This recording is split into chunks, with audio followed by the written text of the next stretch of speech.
Hi, my name's Andy, welcome to the channel. In this lesson I just want to explain power chords very briefly and how we can find them on the guitar. And we'll start with open chords we should already know. So E major is this and E minor is this. You should know those, if not check out a previous lesson I've done.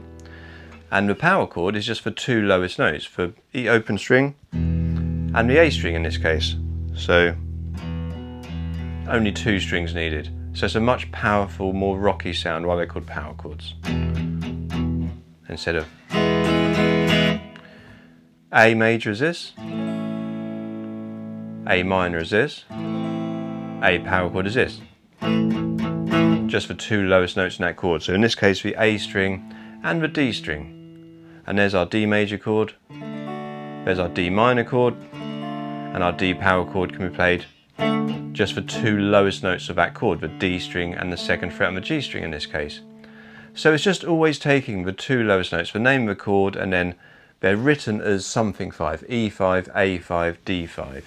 And that's just referring to the note we add to it. Is E is the E, and the 5 is, this note is 5 notes away alphabetically from E.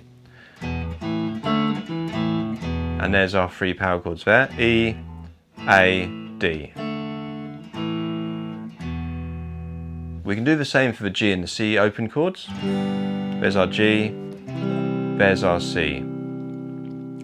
So if we think our E power chord was an open string and the second fret, when we have a G, this is our name of the chord, this is our G, so play a note with that 2 frets higher, because it's this kind of shape.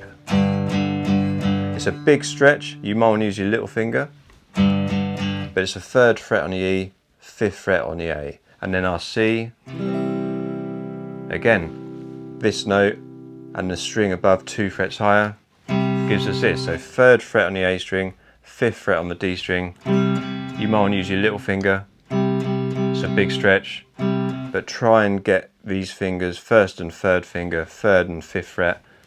So for G, it's 3rd and 5th on the E and A string. For C, it's 3rd and 5th on the A and D string. And that gives us power chords.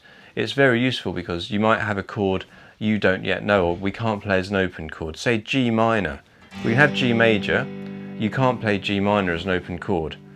G minor would be this, a fancy power chord. So we'll just swap it out for a power chord instead. And it works. It doesn't sound as good or as full to swap out chords for the simpler power chord version. Sometimes it's necessary because it's very hard to play some chords if you just started out, you just want to play the open chords. Sometimes, because it's a rock song and you've got lots of gain and distortion, it's just a nicer sound to kind of like keep it a bit chuggy. So when you want that chuggier sound, this side of your palm, you can just add a little bit of muting near the bridge. The bridge is this, where the strings meet on the bit of metal there. Bit of palm muting. Don't be too heavy-handed, we don't want to totally lose the note.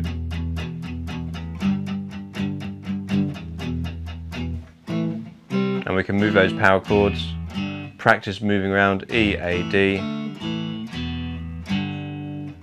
making sure that all the notes aren't lost, there's no muted notes. We get them nice and clean and nice and smooth, as always nice and close to the bits of metal, the frets, to make it nice and clean sounding and nice and smooth. So practice those, have fun with those. If you've liked this lesson, please like and subscribe, and I'll see you next time. Thank you.